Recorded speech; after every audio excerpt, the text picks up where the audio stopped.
Hello दोस्तों, welcome to main point study. So आज हम करने वाले हैं चैप्टर 3 क्लास 10th का सिविक्स का, जिसका नाम है डेमोक्रेसी एंड डाइवर्सिटी, और हम करने वाले हैं इसका पार्ट सेकंड। फर्स्ट पार्ट पहले अपलोड हो चुका है, लिंक नीचे डिस्क्रिप्शन में दे रखा है, पहले वो जाकर देखना, तभी आपको चैप्टर अच्छे से क्लियर होगा। ओके जी।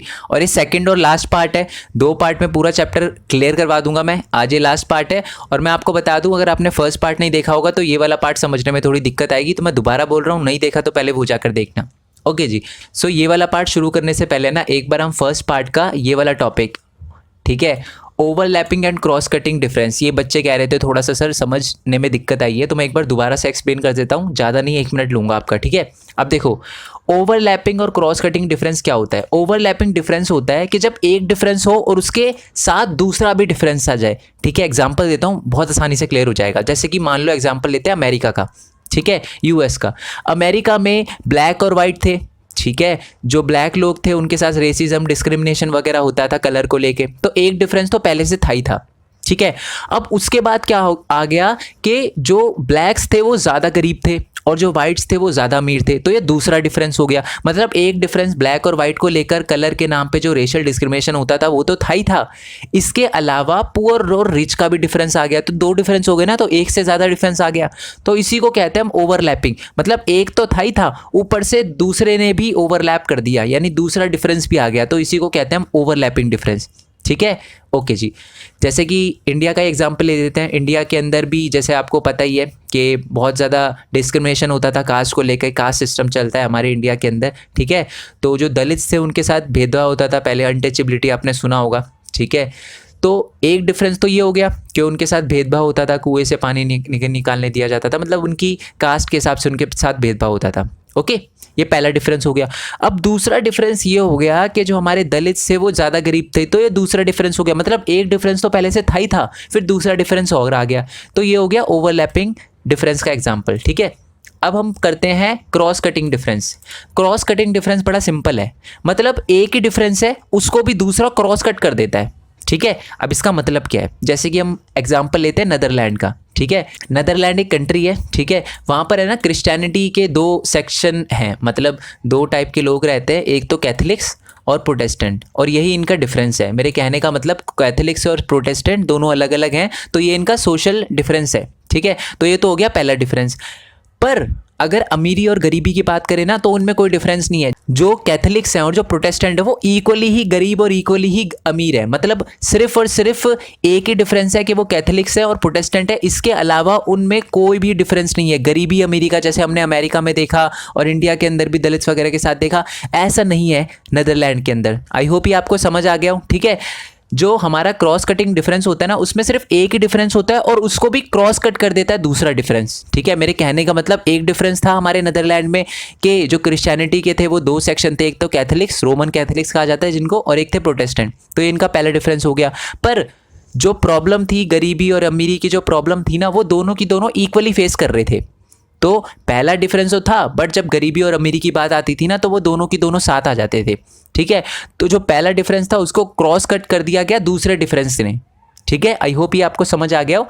तो हमें समझ आया कि ओवरलैपिंग में एक से ज़्यादा डिफरेंस होते हैं, बट क्रॉस कटिंग में क्या होता है, सिर्फ एक ही डिफरेंस होता है, और वो भी टाइम के साथ ख़त्म हो जाता है, या उसको ओवरकम करना बहुत ही ज़्यादा आसान होता है। ओवरलैपिंग जो डिफरेंस होता है ना, उसको ओवरकम करना बड़ा दिक्कत देता है, ठीक है, क्योंकि एक डिफरेंस तो है, उसके अलावा भी दूसरा डिफरेंस आ गया, तो है ना, उसको थोड़ा टैकल करना बड़ा मुश्किल होता है। बट क्रॉस कटिंग को ऐसा टैकल करना ज़्यादा मुश्किल नहीं होता, क्योंकि एक ही डिफरेंस है प्रोटेस्टेंट और कैथलिक्स का।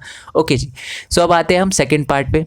ओके, सो देखो, सोशल डिवीजन है ना हर कंट्री में होता है, मोस्ट ऑफ द कंट्री में सोशल डिफरेंसेस है, चाहे वो बड़ी हो चाहे छोटी हो। हम बेल्जियम का एग्जांपल ले तो बेल्जियम में भी क्या थे, डच स्पीकिंग थे, जर्मन स्पीकिंग थे, फ्रेंच स्पीकिंग थे। इंडिया के अंदर भी बहुत अलग अलग लैंग्वेज, अलग अलग कल्चर, अलग अलग सोसाइटी, अलग अलग रिलीजन के लोग रहते हैं, ठीक है। तो जो सोशल जो डिफरेंस होता है वो हमें हर कंट्री में देखने के लिए मिलता है। कुछ कंट्रियाँ ऐसी थी जैसे कि जर्मनी और स्वीडन, जो पहले ना होमोजीनियस सोसाइटी थी। अब ये होमोजीनियस सोसाइटी का मतलब क्या होता है, वहाँ पर है ना एक ही टाइप के लोग रहते थे, सिमिलर टाइप के लोग रहते थे, ठीक है, और ज़्यादा एथनिक डिफरेंस नहीं था, ठीक है। बट जैसे जैसे टाइम बीतता गया ना, वहाँ पर भी सोशल डिफरेंसेस क्रिएट हो गए। अब कैसे क्रिएट हो गए, देखो, जर्मनी के अंदर जर्मनी और स्वीडन के अंदर दूसरी कंट्री के लोग आ गए, जिनको क्या कहा जाता है, माइग्रेंट्स। अब ये माइग्रेंट्स कौन होते हैं, जो लोग दूसरी कंट्री से जर्मनी के अंदर या किसी भी कंट्री के अंदर जाते हैं ना, जो दूसरी कंट्री से, एक कंट्री से दूसरी कंट्री के अंदर जाते हैं, उनको कहते हैं माइग्रेट्स। अब क्यों जाते हैं, ये रीज़न कुछ भी हो सकता है, जॉब की तलाश में, ठीक है, इकोनॉमिकल अपॉर्चुनिटी की तलाश में, ठीक है, और एडुकेशन वगैरह की तलाश में, ठीक है। तो ये सारे के सारे रीज़न होते हैं जिसकी वजह से जो माइग्रेंट्स है वो एक कंट्री से दूसरी कंट्री में जाते हैं। अब सिंपल सा एग्जांपल लो, इंडिया के अंदर से अगर कोई बंदा जर्मनी के अंदर गया काम की तलाश में और फिर उसने सोचा कि यहीं पर अपनी ज़िंदगी बिताऊंगा, ठीक है, तो अब वो अपने साथ इंडिया का कल्चर भी लेकर जाएगा, अपने आस पड़ोस के लोगों को इंडिया के कल्चर के बारे में बताएगा। तो अब जो सोसाइटी है वो होमोजीनियस से मल्टी कल्चरल हो गई। पहले होमोजीनियस थे, सिर्फ एक ही टाइप के लोग रहते थे, और मैंने तो सिर्फ एक बंदे का एग्जांपल दिया। ऐसे जब बहुत सारे लोग जर्मनी के अंदर जाएंगे तो जर्मनी के अंदर भी जो सोशल डिफरेंस है वो और ज़्यादा हो जाएंगे, है ना। तो आई होप ये आपको समझ आ गया हो कि जो सोशल डिवीज़न है वो हर कंट्री में हमें देखने के लिए मिलता है, छोटी कंट्री में भी, बड़ी कंट्री में भी। पहले जो जर्मनी और स्वीडन थी, कुछ ऐसी कंट्रियाँ थी जहाँ पर होमोजीनियस सोसाइटी होती थी, यानी सोशल डिफरेंस नहीं होता था, सारे के सारे लोग जो थे वो सेम थे। बट जैसे जैसे माइग्रेंट्स यानी दूसरी कंट्री के लोग जर्मनी के अंदर बसते गए, वैसे वैसे जो होमोजीनियस सोसाइटी थी जर्मनी के अंदर वो ख़त्म होती गई, और जो हमारा वर्ल्ड था वो मल्टी कल्चर बनता गया, या जर्मनी जो था वो मल्टी कल्चर बनता गया। अब जर्मनी के अंदर भी बहुत अलग अलग कल्चर के लोग हैं और अलग अलग एथनिसिटी के लोग हैं। यहाँ तक हमें क्लियर हो गया। ओके जी, अब नेक्स्ट टॉपिक है that is politics and social division. ये बड़ा ख़तरनाक टॉपिक है। क्यों ख़तरनाक है? क्योंकि नाम से आपको पता चल रहा है इसके अंदर पॉलिटिक्स लिख रखा है। तो टॉपिक क्या है मैं आपको वैसे ही समझा देता हूँ कि जब सोशल डिवीज़न किसी कंट्री के अंदर हो और पॉलिटिक्स उसका फ़ायदा उठाए तो क्या होता है, ठीक है। देखो जैसे कि इंडिया एक क्लासिकल एग्जांपल है। इंडिया में हिंदू मुस्लिम को लेकर लड़ाई चलती रहती है, ये बात आपको क्लियर है, बताने की ज़रूरत नहीं है, ठीक है। पर हमारे जो पॉलिटिकल लीडर हैं वही इसकी जड़ है, समझ रहे हो। सोशल डिफरेंसेस हमारी कंट्री के अंदर हैं, पहले भी थे, बहुत पहले भी थे, बट पहले तो इतना कुछ नहीं होता था जितना आज होता है। तो इसका मेन कारण है हमारे पॉलिटिकल लीडर, ठीक है। देखो सिंपल सीधी बात है, हमारी कंट्री के अंदर अगर सोशल डिफरेंस है तो हमें इसको अच्छे वे में लेना चाहिए, हमें इसको ये सोचना चाहिए कि हमें इस डाइवर्सिटी को एंजॉय करना चाहिए। बट हमारे पॉलिटिकल लीडर करने ही नहीं देते, ठीक है। वो पॉलिटिक्स घुसा देते हैं, वो भड़काते हैं लोगों को। अगर हिंदू होता है तो मुस्लिम को भड़काता है, मतलब भड़काता है मुस्लिम के अगेंस्ट। जो मुस्लिम होता है वो मुस्लिम लीडर होता है वो मतलब मुसलमानों को भड़काता है हिंदू लोगों के अगेंस्ट, ठीक है। तो यानी जो कॉम्बिनेशन है ना पॉलिटिक्स का और सोशल डिवीज़न का वो बहुत ही ज़्यादा डेंजरस है। अगर किसी कंट्री के अंदर जो पॉलिटिकल लीडर है वो अपनी पोस्ट के लिए सोशल डिवीज़न का फ़ायदा उठाते हैं ना, लोगों को भड़काते हैं, तो बहुत ज़्यादा दंगे हो सकते हैं, ठीक है। और जो कॉन्फ्लिक्ट है वो खून खराबे में बदल सकता है, और साथ ही में कंट्री के डिसइंटीग्रेट होने तक की हालत आ सकती है, ठीक है। जैसे कि हमने देखा श्रीलंका के अंदर, ठीक है। श्रीलंका के अंदर पहले जो लोग थे तमिलियन थे और जो सिन्हाला लोग थे वो साथ में रह रहे थे, कोई दिक्कत नहीं थी। बट उसके बाद पॉलिटिकल लीडर ने फ़ायदा उठाया और उन्होंने ये बोला कि जी हम सिन्ही लोगों के लिए काम करेंगे, और उसके बाद जो तमिल थे उन्होंने आवाज़ उठाई कि हमारे साथ तो बुरा हो रहा है, और तभी सिविल वॉर स्टार्ट हो गया हमारे श्रीलंका के अंदर। तो आपको समझ आ गया ना कि जब आप सोशल डिवीज़न और पॉलिटिक्स को मिला देते हो ना तो खून खराबा होना और दंगे होना ये बहुत ही नॉर्मल सीधी बात है। एक पॉलिटिकल लीडर के लिए बहुत आसान होता है दंगे करवाना, मैं आपको ये बात क्लियरली बता दूं, ठीक है। अब आप 10th में आ गए हो तो आप अब 10th के बाद 12th करोगे, फिर सोसाइटी में जाओगे, तब आपको पता चलेगा। अभी तो आप स्कूल में हो, ये पता नहीं चलता आपको, बट जब आप एक्चुअल लाइफ में कदम रखोगे ना आपको पता चलेगा यार पॉलिटिकल लीडर कुछ भी कर सकता है, कुछ भी कर सकता है, अपनी पोस्ट के लिए कुछ भी कर सकता है, ठीक है। तो आप जब जैसे जैसे बड़े हो रहे हो तो आपको लोग मिलेंगे कि जी ये गंदे हैं, ये बुरे हैं, ये बुरे हैं, उस पर ध्यान मत दो, समझ रहे हो। ट्राई करो कि शांति बनाए रखो कंट्री के अंदर, और कोई गलत कर रहा है तो उसके खिलाफ बोलो, बट गलत तरीके से नहीं, समझ रहे हो आप। ओके जी, तो हमको समझ आ चुका है कि the combination of politics and social division is very dangerous and explosive, ठीक है। और ऐसा क्यों है? क्योंकि जो डेमोक्रेसी है, डेमोक्रेसी के अंदर क्या होता है, पॉलिटिकल लीडर में कंपटीशन होता है या पॉलिटिकल पार्टीज़ में कंपटीशन होता है, अलग अलग पॉलिटिकल पार्टी होती है, और पॉलिटिकल पार्टी अपने फ़ायदे के लिए क्या करती है, सोशल डिवीज़न का फ़ायदा उठाती है। मैं इसका एक और एग्जांपल देता हूँ। Let's take an example. मान लो एक एरिया है जिसके अंदर हिंदू लोग ज़्यादा रहते हैं, हिंदू मेजॉरिटी है, ठीक है। तो वहाँ पर कोई लीडर जब खड़ा होगा तो वो बोलेगा जी मैं हिंदू लोगों के लिए ही काम करूँगा सिर्फ और सिर्फ, तो टूट गई ना सोसाइटी। जो वहाँ पर दूसरे अलग लोग रहते होंगे, ठीक है, मान लो कोई क्रिश्चियन रहते होंगे, मुस्लिम रहते होंगे, वो बोलेंगे जी ये तो गलत है, समझ रहे हो, तो दिक्कत क्रिएट हो गई ना। कैसे क्रिएट हो गई? पहले थी दिक्कत? बिल्कुल नहीं थी। पहले तो क्रिश्चियन जो थे, मुस्लिम थे, हिंदू थे, चाहे बेशक हिंदू मेजोरिटी में हो, वो सारे के सारे साथ रह रहे थे।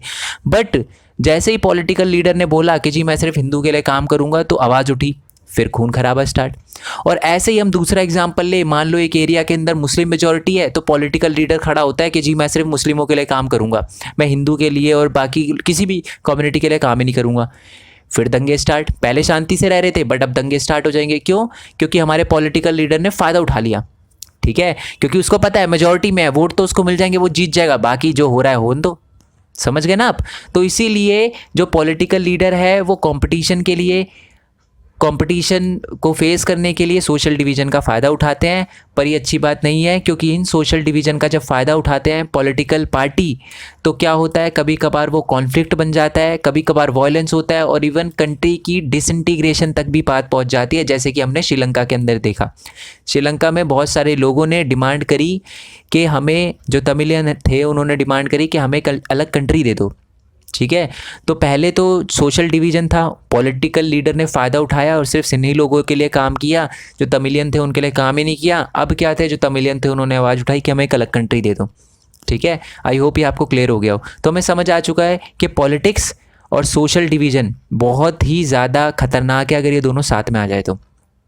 अब हम कुछ ऐसी कंट्री का एग्जाम्पल देखने वाले हैं जहाँ पर जो पॉलिटिक्स है उन्होंने सोशल डिवीज़न का फ़ायदा उठाया, ठीक है।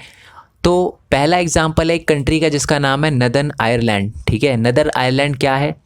ये अपना यूनाइटेड किंगडम है। यूनाइटेड किंगडम पता है ना आपको क्या है? एक्चुअल में यूनाइटेड किंगडम एक कंट्री नहीं है, वो 2-3 कंट्री मिलकर बनता है, ठीक है। यूनाइटेड किंगडम के अंदर इंग्लैंड, स्कॉटलैंड और अपना ये नदर्न आयरलैंड आता है, ठीक है। तो ये 3-4 कंट्री आती है जिसके ग्रुप को हम कहते हैं यूनाइटेड किंगडम, ठीक है। आई होप ये आपको पता चल गया हो, ठीक है। United kingdom of great Britain ये कहते हैं हम, ओके।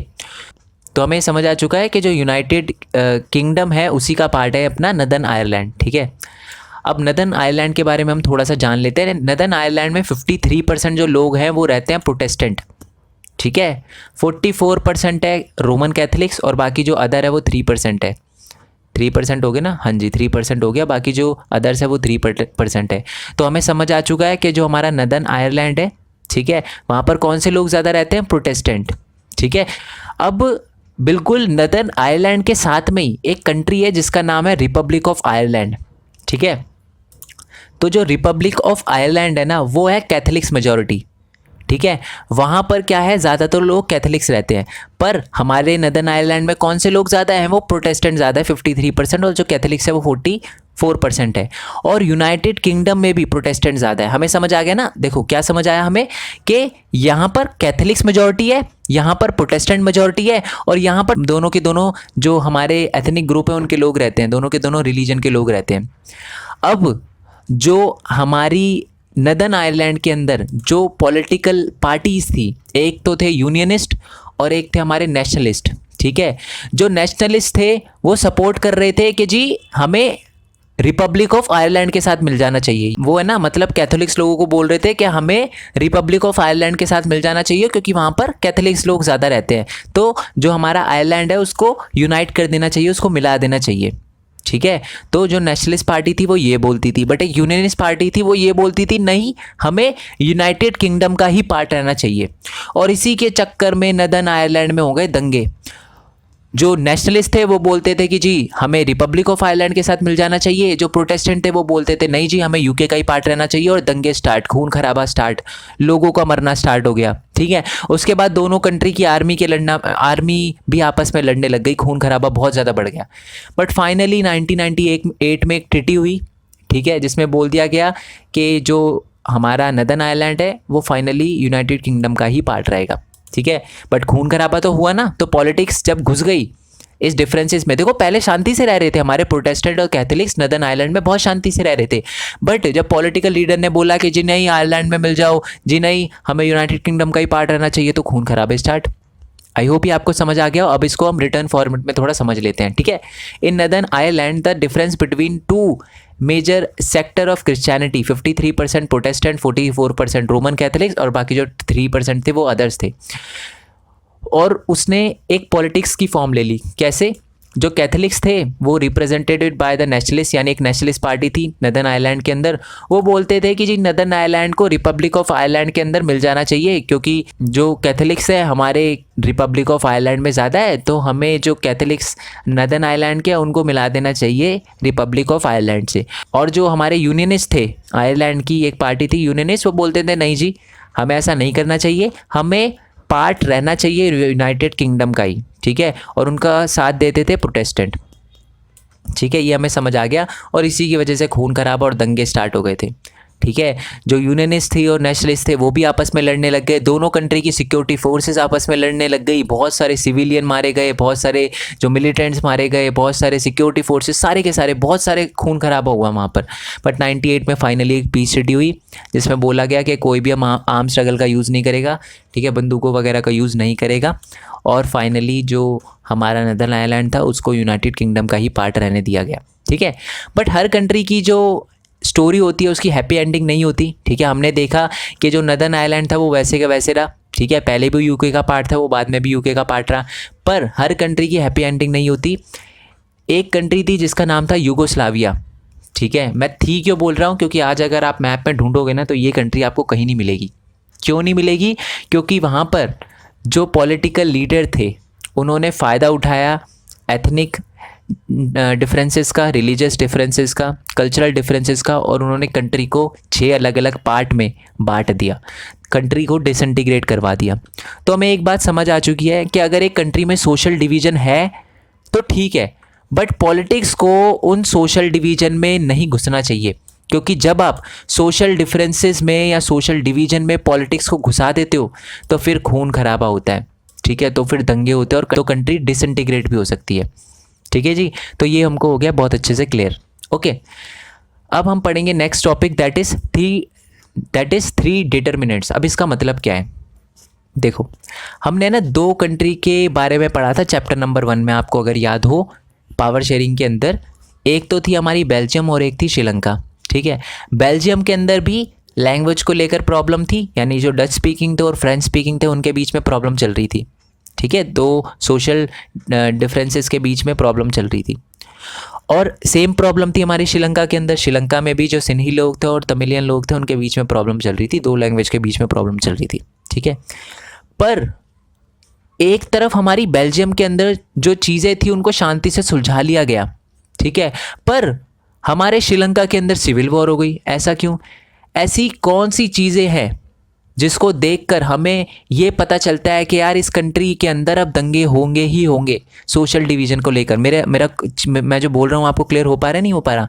मैं ये बोल रहा हूँ आपको कि एक कंट्री के अंदर जो सोशल डिफरेंस है वो कैसे कंट्री को डिवाइड कर सकता है, ये हमें कैसे पता चलता है, ठीक है। देखो, हमें ये 3 चीज़ों से पता चलता है। अगर एक कंट्री के अंदर ये 3 चीज़ें हो रही है तो हाँ, एक कंट्री की डिसइंटीग्रेट होने की नौबत आ सकती है, ठीक है। देखो, पहला पॉइंट है that is how people perceive their identity, ठीक है, how people perceive their identity. If people see their identity singular and exclusive it become very difficult to solve.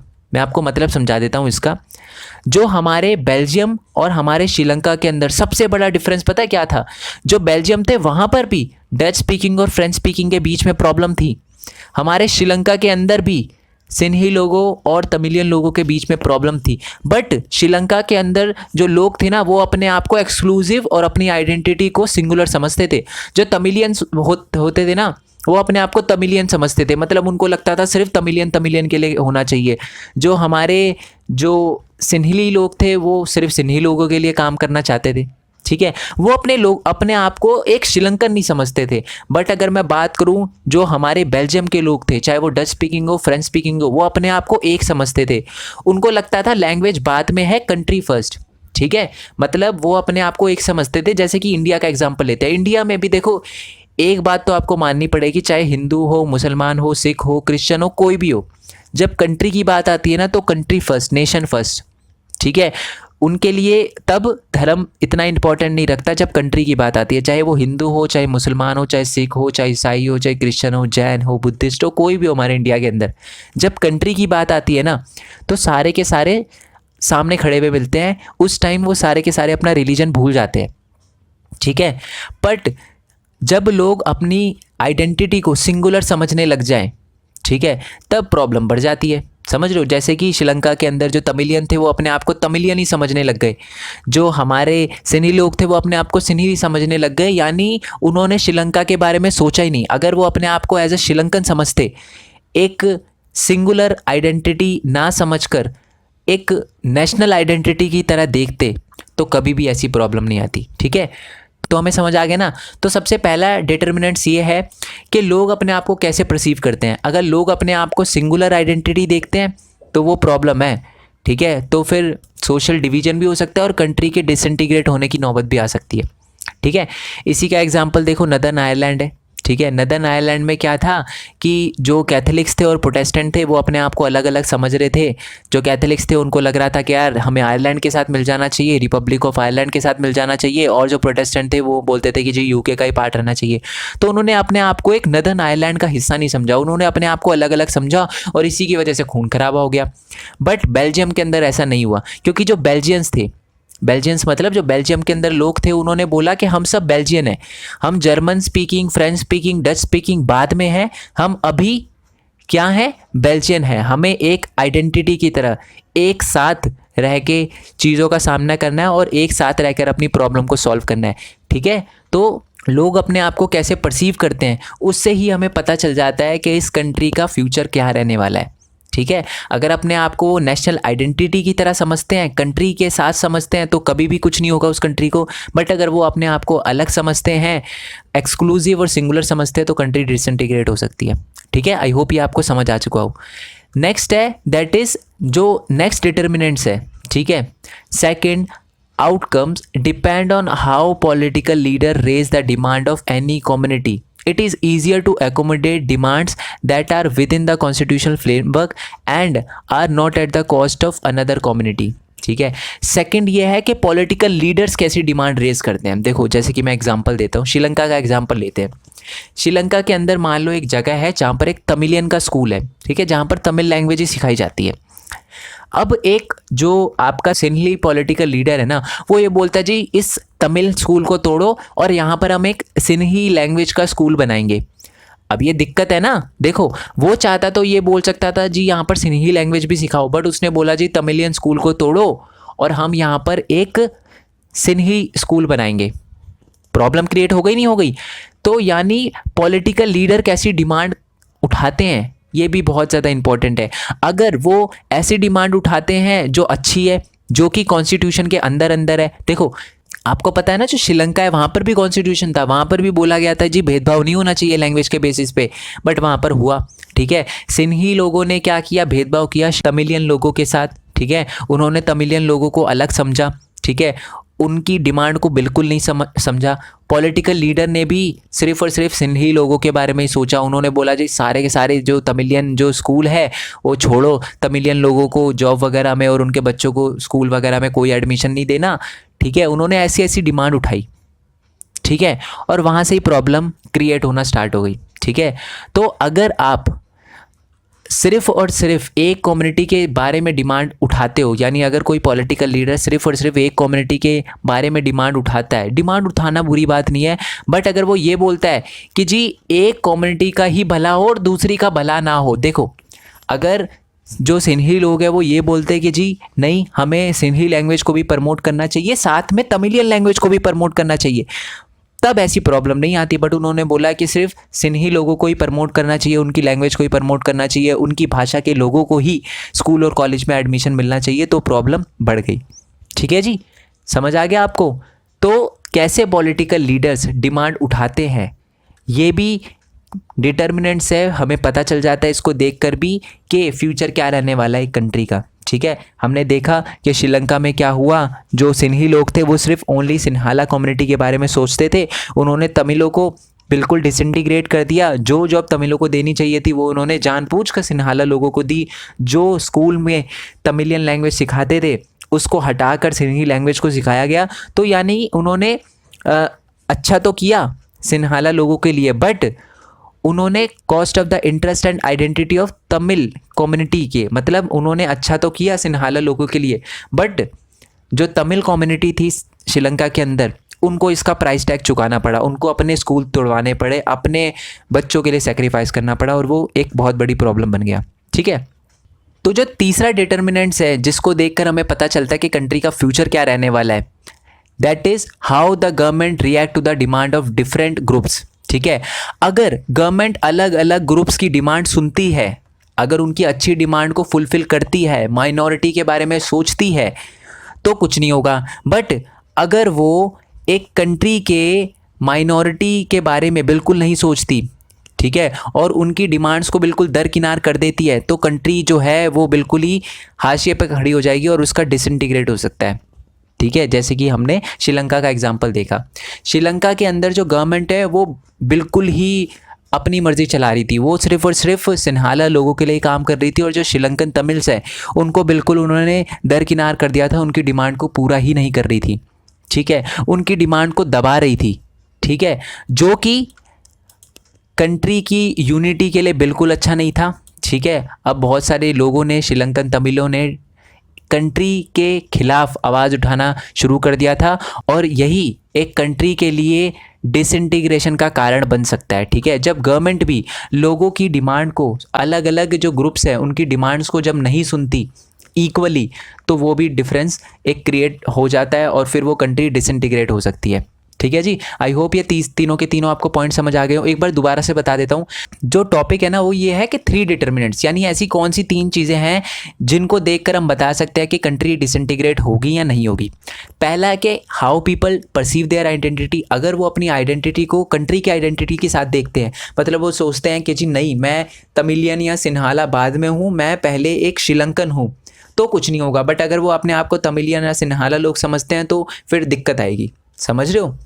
ठीक है, तो पहला तो ये है, अगर वो अपने आप को सिंगुलर और एक्सक्लूसिव समझते हैं तो फिर कंट्री डिसइंटीग्रेट हो सकती है, क्योंकि वो सिर्फ अपनी आइडेंटिटी के बारे में सोचेंगे। ठीक है, अपने ही लोगों के बारे में सोचेंगे, अपनी ही कम्युनिटी के लोगों के बारे में सोचेंगे। ओके, दूसरा है कि how political leaders raise the demand of any community, अगर पॉलिटिकल लीडर जो है वो अपनी कम्युनिटी के बारे में सोचते हैं, ठीक है, वो अच्छी बात है, सोचो, अपनी कम्युनिटी के बारे में सोचना कोई बुरी बात नहीं है, पर वो अपनी कम्युनिटी के बारे में सोचते हैं at the cost of different community, मतलब वो ये चाहते हैं कि जी हमारी कम्युनिटी का ही अच्छा हो और बाकी कम्युनिटी का मतलब कुछ खराब हो रहा हो तो होने दो। मतलब अगर मान लो श्रीलंका के अंदर अगर कोई बंदा ये कहता है कि जी सिन्हाला के लिए भी स्कूल बनना चाहिए, वो एक अच्छी बात है, बट वो ये बोलता है कि जी तमिलियन का स्कूल तोड़वा कर सिन्हाला स्कूल बनाना चाहिए इस एरिया के अंदर, तो वो फिर गलत बात है। ठीक है, तो अगर वो ऐसा करता है तो फिर तो कंट्री डिसइंटीग्रेट होगी ही होगी, क्योंकि जो तमिलियन है वो डिमांड उठाएंगे ही उठाएंगे। ठीक है, वो तो बोलेंगे कि जी ये गलत हो रहा है। ओके जी, जो तीसरा पॉइंट है कि how government react to the demand of different groups. ठीक है, अगर जो गवर्नमेंट है डिफरेंट ग्रुप्स की डिमांड को सुनती है और ट्राई करती है कि उनके साथ भी पावर शेयर की जाए, उनकी भी डिमांड्स को पूरा करा जाए, तो ठीक है। बट अगर वो ऐसा नहीं करती तो एक कंट्री में सीड बो रही है डिसइंटीग्रेशन का। ठीक है, मतलब उस कंट्री में डिसइंटीग्रेशन की भावना आ सकती है, उस कंट्री के लोगों में डिसइंटीग्रेशन की भावना आ सकती है, और वो सोच सकते हैं कि यार हमारी एक अलग कंट्री होनी चाहिए क्योंकि यहाँ पर हमको अपने राइट नहीं मिल रहे। ठीक है, ओके जी। सो जो लास्ट एक कंक्लूजन पैराग्राफ लिखा हुआ वो ये लिखा हुआ है कि in a democracy the political expression of the social division is very normal and can be healthy. ठीक है, एक कंट्री के अंदर सोशल डिवीजन होता है, जैसे कि हमारी कंट्री के अंदर भी क्या है, अलग अलग कम्युनिटी, जैसे एग्जांपल दे देता हूँ, इंडिया के अंदर थोड़ा कास्ट सिस्टम है, अलग अलग कम्युनिटी है, थोड़ा सा भेदभाव होता है। ठीक है, पहले बहुत ही ज़्यादा होता था, आज बिल्कुल भी बहुत ही कम होता है। ठीक है, बट थोड़ा सा होता है आज भी गाँव वाले इलाके में, कभी कभी न्यूज़ आती रहती है। ठीक है, तो उस सोशल डिवीजन का पॉलिटिकल लीडर अगर उनके वेलफेयर के लिए यूज़ करते हैं, जैसे कि हमें पता है कि जी सोशल डिवीजन है, अलग अलग कास्ट सिस्टम के हिसाब से हमारी सोसाइटी थोड़ी सी बटी हुई है। ठीक है, और अगर हम जो डिसएडवांटेज ग्रुप है या जो मार्जिनल सोशल ग्रुप है, जैसे कि हमारे जो दलित्स वगैरह हैं, अगर हम उनको आगे बढ़ाएं तो ये अच्छी बात है। ठीक है, तो जो पॉलिटिकल लीडर हैं उनको सोशल डिवीजन को यूज़ करना चाहिए अच्छे के लिए, बट वो ऐसा करते ही नहीं, ठीक है, क्योंकि उनको पोस्ट चाहिए होती है, उनको पैसा चाहिए होता है, ठीक है। सो आई होप आपको ये वीडियो अच्छी लगी हो। वीडियो अच्छी लगी हो तो लाइक करना, चैनल को सब्सक्राइब करना, जितना हो सके इस वीडियो को शेयर करना। चैप्टर यहाँ पर ख़त्म होता है, ठीक है। एंड थोड़ा सा वेट करना, मैं बाकी चैप्टर भी आपके लिए अपलोड कर दूंगा, ठीक है। बहुत सारे चैप्टर हैं जो मैं पहले अपलोड कर चुका हूँ। इस चैप्टर के एमसीक्यू और मोस्ट इंपॉर्टेंट क्वेश्चन भी मैं जल्दी ही अपलोड कर दूंगा, उनका लिंक आपको नीचे डिस्क्रिप्शन में मिल जाएगा। नोट्स के लिए नीचे आपको जीपी लिंक मिल जाएगा, जीपी लिंक से जो नोट्स है वो कैसे डाउनलोड करने हैं उसकी भी वीडियो मिल जाएगी, ओके। और सबसे ज़्यादा इम्पॉर्टेंट बात यार, मैंने एक न्यू चैनल बनाया है, उसका लिंक नीचे डिस्क्रिप्शन में दे रखा है, ठीक है। वहाँ पर मैं अपनी यूट्यूब जर्नी के बारे में बताने वाला हूँ। मैं कैसे वीडियो बनाता हूँ, मैं कैसे अर्न करता हूँ, मेरी जर्नी क्या रही, आप कैसे अर्न कर सकते हो। मोस्ट इंपॉर्टेंट चीज़ ये है कि आप कैसे अर्न कर सकते हो, ठीक है। बहुत सारे बच्चों को लगता है हम छोटे, हम अर्न नहीं कर सकते, ऐसा कुछ नहीं है दोस्त। बहुत सारे ऐसे ऐसे बच्चे हैं जो बिल्कुल ही बहुत अच्छा खासा अर्न कर रहे हैं, ठीक है। एक गवर्नमेंट ऑफिसर से भी बहुत ही ज़्यादा अर्न कर रहे हैं, 16-16, 17-17 साल के बच्चे। तो एज का कोई लेना देना नहीं है इनकम से। तो मैं ये चाहता हूँ कि आप भी अर्न करो, ठीक है। कम से कम 12th कंप्लीट होने से पहले अपनी लाइफ का आप $100 अर्न कर लो, ठीक है। क्योंकि यार हर बच्चे की लाइफ में, स्टूडेंट की लाइफ में तो खासकर ये प्रॉब्लम आती है पैसे से रिलेटेड। तो मैं चाहता हूँ ऐसी प्रॉब्लम ना आए, ठीक है। तो आप उस चैनल को सब्सक्राइब करने ला, आप देखोगे ना तो 1300 से ज़्यादा बच्चे पहले ही सब्सक्राइब कर चुके हैं उस चैनल को। ऑल दो मैंने अभी तक उस पर कुछ अपलोड भी नहीं किया, तो आप भी पीछे मत रह जाना, आप भी सब्सक्राइब करना, क्योंकि मैं जल्दी ही उस चैनल पे वीडियो डालने वाला हूँ। और चैनल को सब्सक्राइब करने के बाद नोटिफिकेशन बेल दबा देना, इस चैनल की भी और उस चैनल की भी, ठीक है। और अगर आपसे नोट्स वगैरह डाउनलोड ना हो ना तो यार आप फिर टेलीग्राम चैनल पे चले जाना, डायरेक्ट PDF अपलोड कर दूंगा मैं, ठीक है। सो नेक्स्ट वीडियो के लिए स्टे ट्यून, नेक्स्ट चैप्टर के लिए स्टे ट्यून। आप मेरे को इंस्टाग्राम, फेसबुक और ट्विटर वगैरह पे फॉलो कर सकते हो अगर आप चाहो तो, ओके। सो नेक्स्ट वीडियो के लिए स्टे ट्यून, तब तक के लिए थैंक यू सो मच। जय हिंद, जय भारत, वंदे मातरम।